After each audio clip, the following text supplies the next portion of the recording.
থাকে, আর তখন মুসলিমদের হত্যা করার জন্য ইহুদি খ্রিস্টানরা ঐক্যবদ্ধ হবে, এটা কি করে সম্ভব?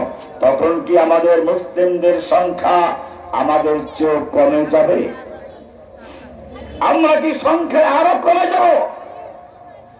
আল্লাহর নবী সাল্লাল্লাহু আলাইহি ওয়াসাল্লাম বললেন, না, তোমাদের মুসলিমদের সংখ্যা তখন তোমাদের চেয়ে অনেক বেশি হবে, কিন্তু জেনে রাখো, ওয়ালাকিন্নাকুম গুসাউন কাগুসাইস সাইল, তোমাদের মুসলিমদের অবস্থা হবে পানি বন্যার সময়, প্লাবনের সময় পানির উপরে ফেনা থাকে, খড়কুটা থাকে, কচুরিপানা থাকে, ভাসমান ময়লা আবর্জনা থাকে, ওইগুলোর যে অবস্থা মুসলমানদের সেই অবস্থা হবে। তার মানে কি? ময়লা আবর্জনা পানির উপরে যারা ভাসে, এদের কোনো শিকড় নেই, কোনো গোড়া নেই, পানির স্রোত তাদেরকে যেদিকে নিয়ে যায় সেদিকে চলে যাবে।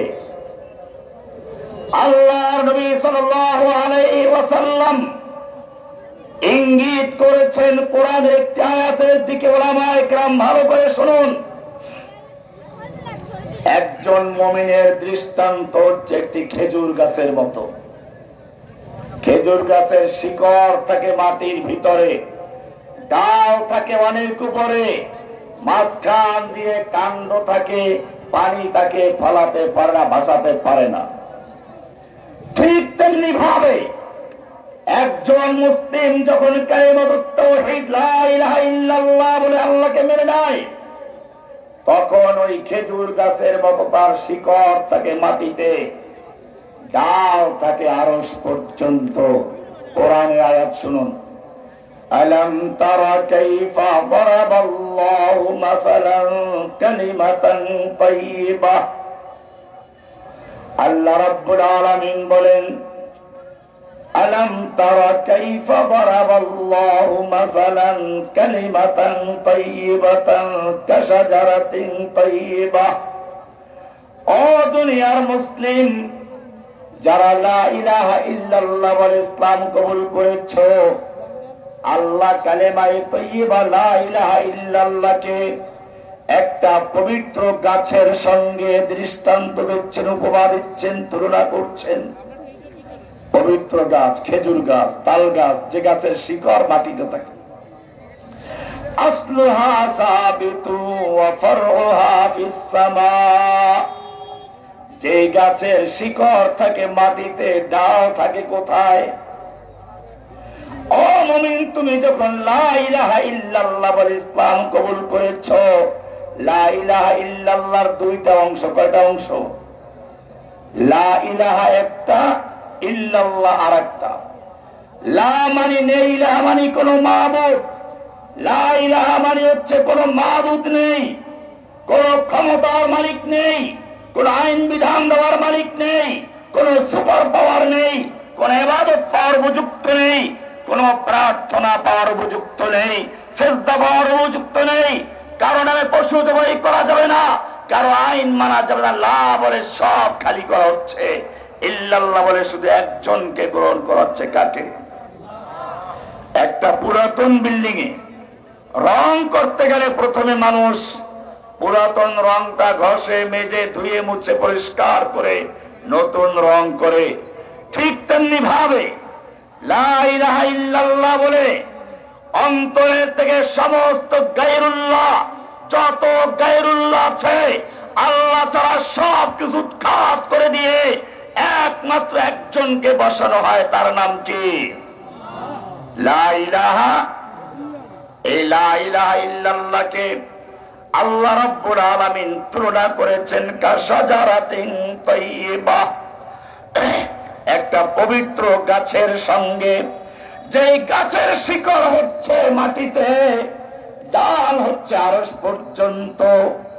যত প্লাবন, যত তুফান, যত ঝড় তুফান আসুক না কেন, হিন্দুত্ববাদের ঝড় তুফান, ইহুদিবাদের ঝড় তুফান, গণতন্ত্র, সমাজতন্ত্র, রাজতন্ত্র, যত রকমের বাতিলের সাইলাব আসবে, কচুরি পানার মতো তাদেরকে ভাষায় যেতে পারবে না, খড়কুটার মতো ভাষাতে পারবে না, ময়লা আবর্জনার মতো ভাষাতে পারবে না, বরং তারা তাল গাছের মতো, খেজুর গাছের মতো যেরকম বন্যার সময় অটল থাকে, মুমিনরাও সকল বাতিলের সাইলাবকে মোকাবেলা করে অটল থাকবে। কথা বলেছেন কে? লা ইলাহা ইল্লাল্লাহর এত পাওয়ার, এই লা ইলাহার সাক্ষ্য না দিলে তোমার আযান হয় না। আশহাদু আল্লা ইলাহা ইল্লাল্লাহ।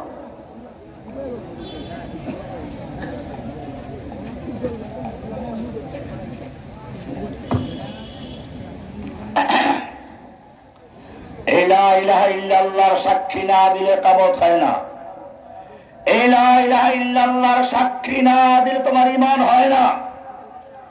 এই লা ইলাহা ইল্লাল্লাহর সাক্ষী সম্পর্কে আল্লাহ কোরআনে প্রশ্ন করেছেন, কুল আইয়ু শাইইন আকবারু শাহাদা, বলো তো সবচেয়ে বড় সাক্ষ্য কোনটি?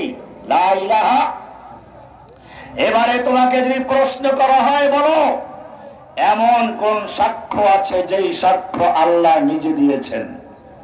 কোরআন বলছে, শাহিদাল্লাহু আন্নাহু লা ইলাহা ইল্লাহু, আল্লাহ নিজে সাক্ষী দিয়েছেন, শাহিদাল্লাহু আন্নাহু লা ইলাহা ইল্লাহু, আল্লাহ ছাড়া কোন ইলাহ নেই, এই কথার সাক্ষ্য আল্লাহ নিজেও দিয়েছেন। এবারে লা ইলাহা ইল্লাল্লাহর সাক্ষীর মধ্যে কি আছে ভালো করে শোনো। আজকে মুসলমানদের সেই শিকড় নাই বলি ভাসমান খড়কুটার মতো ইহুদি খ্রিস্টান কাফের মুশরিকদের সয়লাবে পানির তরে ভেসে যাচ্ছে। লা ইলাহা মানে হচ্ছে নেই কোন ক্ষমতার মালিক, সমস্ত ক্ষমতার মালিক কেউ নেই, একমাত্র ইল্লাল্লাহ বলে গ্রহণ করছেন কাকে? লা ইলাহা মানে বর্জন করা, ইল্লাল্লাহ মানে গ্রহণ করা। লা ইলাহা মানে হচ্ছে খালি করা, ইল্লাল্লাহ মানে পূরণ করা। লা ইলাহা মানে হচ্ছে কুফর করা, প্রত্যাখ্যান করা, বর্জন করা। ইল্লাল্লাহ মানে হচ্ছে এক আল্লাহকে গ্রহণ করা। লা ইলাহা মানে হচ্ছে কোন ক্ষমতার মালিক নেই, সব ক্ষমতার মালিক আল্লাহ, তুমি একাই। কুলিল্লাহুম্মা মালিকাল মুলক, সূরা আল ইমরান 26 নম্বর আয়াত আল্লাহ বলছেন, কুলিল্লাহুম্মা মালিকাল মুলক, হে আল্লাহ তুমি সমস্ত ক্ষমতার মালিক। তুতিল মুলকা মান তাশাউ, তুমি যাকে ইচ্ছা ক্ষমতা দান করো, ক্ষমতা দেওয়ার মালিক তুমি। ওয়া তানজিউল মুলকা মিম্মান তাশাউ, আর ক্ষমতা ছিনিয়ে নেওয়ার মালিক তুমি।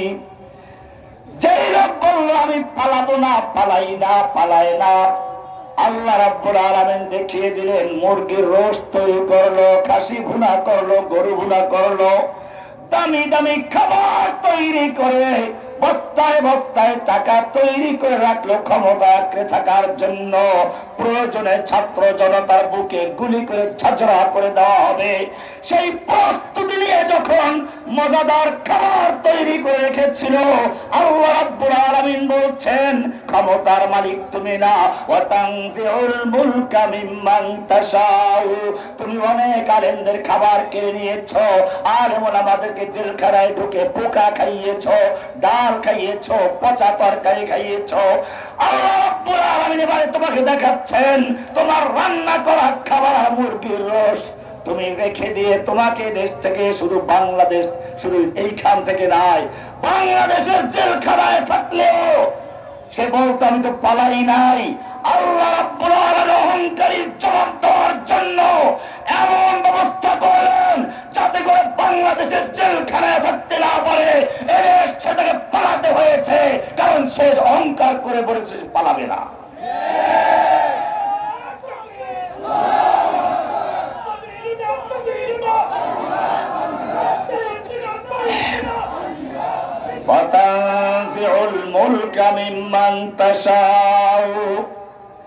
এবার আরো একটু দেখাই। শেষ সময় সে সেনাবাহিনীকে অনুরোধ করলো আমি একটু বক্তব্য রেকর্ড করতে চাই। 1.5 যুগ পর্যন্ত এই জাতিকে অনেক মিথ্যা বক্তব্য শুনিয়েছে, তারপরেও তার খায়েশ মেটে নাই। মেটে নাই কেন আল্লাহ এটাও দেখাচ্ছেন। এটা না করলে তো প্রকাশ হতো না। এদেশের উলামায়ে কেরামদের সামনে থেকে সে বক্তব্য কেড়ে নিয়েছে, মুফাসসিরে কোরআনদের সামনে থেকে মাইক বন্ধ করে দিয়েছে, খতিব সাহেবদের মসজিদের মেম্বার অপমান করেছে। আল্লাহ তাআলা এখানেও দেখাতে চান, তুমি যেভাবে উলামায়ে কেরামদের মুখের থেকে বক্তব্য কেড়ে নিয়েছো, তোমার মুখের থেকেও ক্ষমতা আছে কোন ব্যক্তি তোমার বক্তব্য কেড়ে নিতে পারে। ওয়া তানজিউল মুলকা মিম্মান তাশাউ ওয়া তুইজ্জু মান তাশাউ, ইজ্জত দেওয়ার মালিক কে? ওরা আমাদেরকে চেয়েছিল অপমান করার জন্য, সাইদিকে রাজাকার বানালো, মামুনুল হককে ধর্ষণের মামলা দিয়ে অপমান করতে চাইলো, আমাকে জঙ্গি বানিয়ে অপমান করতে চাইলো, মিজানুর রহমান আজারীকে দেশ ছাড়া করেছিল। আপনারা দেখেছেন আল্লাহ রাব্বুল আলামিন প্রত্যেকের এমন সম্মান বাড়িয়ে দিয়েছেন, এক একজনের এক একটা মাহফিলে জনসভায় লক্ষ লক্ষ জনতার ঢল নামে। আমি সেদিন মিজানুর রহমান আজহারীর সেই প্রথম সভায় আমিও ছিলাম পেকুয়াতে। আমি দুপুরে বক্তব্য দিয়ে যখন আসছিলাম তখন দেখতে পাচ্ছিলাম জনতার ঢল যাচ্ছে, ঢল।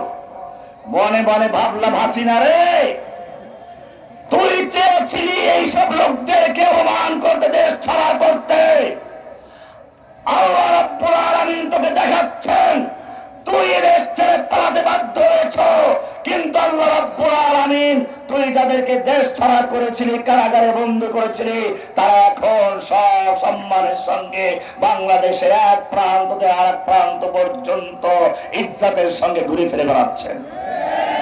অতুইজ্জু মান তাশাউ ওয়া তুযিল্লু মান তাশাউ, ইজ্জতের মালিক কে? অপমান করার মালিকও কে?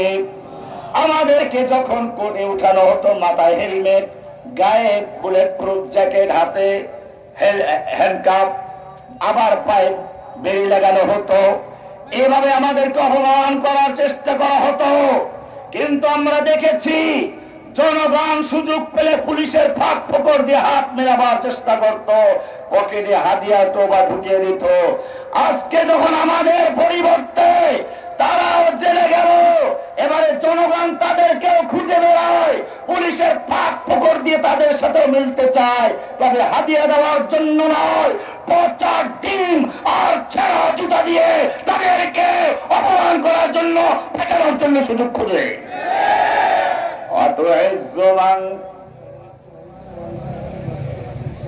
আচ্ছা আচ্ছা, সবাই অত্যন্ত অল্প, আবার কিছু মৌলিক কথা ছিল, আপনারা খুব ভালো করে শুনবেন। মনে রাখতে হবে, এই হাদিসের শেষে আল্লাহ রাসূল সাল্লাল্লাহু আলাইহি সাল্লামকে জিজ্ঞেস করেন সাহাবায়ে কেরাম, ইয়া রাসূলুল্লাহ, মুসলমানদের অবস্থা কেন হবে? আল্লাহ রাসূল সাল্লাল্লাহু আলাইহি সাল্লাম বললেন, তোমাদের অন্তরের মধ্যে ওয়াহান ঢুকিয়ে দেওয়া হন। সাহাবায়ে কেরাম জিজ্ঞেস করলেন, আমাল ওয়াহান ইয়া রাসূলুল্লাহ, হে আল্লাহর নবী, ওয়াহান কি জিনিস? আল্লাহ রাসূল সাল্লাল্লাহু আলাইহি সাল্লাম বলছেন, হুব্বুদ দুনিয়া ওয়া কারাহিয়াতুল মাউত।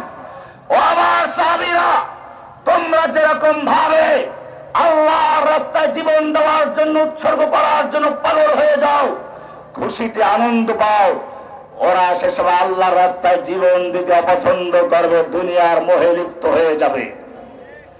আল্লাহর নবী উহুদের ময়দানে লোহার টুপি, যুদ্ধের পোশাক পরে যুদ্ধ করছেন। এই সময় এক তকবাগী যুবক এসে বলছে, ইয়া রাসূলুল্লাহ, এই আমার যৌবন, এই আমার শক্তি, আমার বাহু, আমি যদি আল্লাহর রাস্তায় যুদ্ধ করতে করতে শহীদ হয়ে যাই, আমার জন্য কি পুরস্কার রয়েছে? আল্লাহর নবী সাল্লাল্লাহু আলাইহি ওয়াসাল্লাম বললেন, ইন্নাল্লাহা আশতারা মিনাল মুমিনিনা আনফুসাহুম ওয়া আমওয়ালাহুম বিআন্না লাহুল জান্নাহ, নিশ্চয় আল্লাহ তাআলা মুমিনদের থেকে তাদের জান এবং মাল ক্রয় করেছেন জান্নাতের বিনিময়ে। ইউকাতিলুনা ফি সাবিলিল্লাহ, তারা আল্লাহর রাস্তায় যুদ্ধ করে, তারা মারে আর মরে। সাহাবী বললেন, বাহ, এত সুন্দর, জান্নাতে যাওয়ার সহজ রাস্তা। তিনি কিছু খেজুর বের করলেন, কয়েকটা খেজুর খেয়ে বললেন, যুদ্ধ করার জন্য যে পরিমাণ শক্তির প্রয়োজন তা এটি হয়ে যাবে। এতগুলো খেজুর খেতে গেলে আমার জান্নাতে যেতে অনেক দেরি হয়ে যাবে। খেজুরগুলো ছুঁড়ে মারলো, তলোয়ার নিয়ে দুশমনদের উপর ঝাঁপিয়ে পড়লো। যেদিকে যাচ্ছে উহুদের ময়দানে দুশমনদের লাশ স্তূপ করে দিচ্ছে। দুশমনদের ভিড়ের ভিতরে ঢুকে পড়েছে পূর্ণিমার চাঁদ যেরকম ভাবে কারণ মেঘের ভিতরে ঢুকে যায়, যুবক সেরকম ভাবে যুদ্ধ করতে করতে কাফেরদের ভিড়ের ভিতরে ঢুকে পড়েছে। সাহাবায়ে কেরাম বললেন, ও যুবক, তুমি তো কাফেরদের ভিড়ের মধ্যে ঢুকে পড়েছ, ফিরে আসো।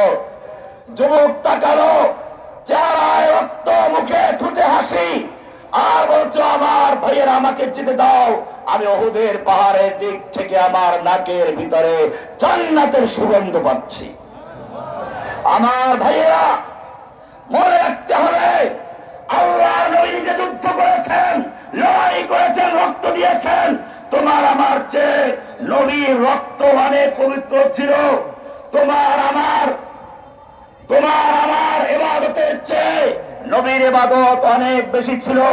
একটু ইঙ্গিত দিয়ে যাচ্ছি, আল্লাহর নবী সাল্লাল্লাহু আলাইহি ওয়াসাল্লাম রাস্তায় চলছেন, মেঘ এসে ছায়া দিচ্ছে, পেশাব করতে গেছেন, খেজুর গাছ এসে আড়াল করে দিয়েছে। আল্লাহর নবী সাল্লাল্লাহু আলাইহি ওয়াসাল্লামের সামনে কেউ কথা বলছে, একটু জোরে আওয়াজ হয়ে গেছে, নবীর আওয়াজটা চাপা পড়েছে, সঙ্গে সঙ্গে ওহী নাযিল হয়ে গেছে, ইয়া আইয়ুহাল্লাযীনা আমানু লা তারফাউ আসওয়াতাকুম ফাওকা সাওতিন নবী। হে ঈমানদারগণ, খবরদার, নবীর আওয়াজের চেয়ে জোরে আওয়াজ করে কথা বলবি না। এমনটা যদি করিস তাহলে তোদের জীবনের সমস্ত নামাজ, রোজা, হজ, যাকাত, জিহাদ, কিতাব সব বরবাদ হয়ে যাবে, টেরও পাবি না। কি মায়া নবীর সঙ্গে! শুধু এ পর্যন্তই না, নবী কোরআন মুখস্থ করার জন্য জিবরাইল যখন পড়াচ্ছেন তখন ঠোঁট নাড়াচাড়া করে মুখস্থ করছেন। আল্লাহ বলছেন, ইয়া আইয়ুহান লা তুহাররিক বিহি লিসানাকা লিতাজালা বিহি। হে নবী, কোরআনকে দ্রুত মুখস্থ করার জন্য আপনি ঠোঁট নাড়াচাড়া করবেন না। আপনার তো কষ্ট করার দরকার নেই। ইন্না আলাইনা জামাহু ওয়া কুরআনা। গোটা কোরআনকে নূর বানিয়ে আপনার সিনার মধ্যে জমা করে দেওয়ার দায়িত্ব আল্লাহ নিজে গ্রহণ করেছে। নবী তাহাজ্জুদ পড়তে উঠছেন,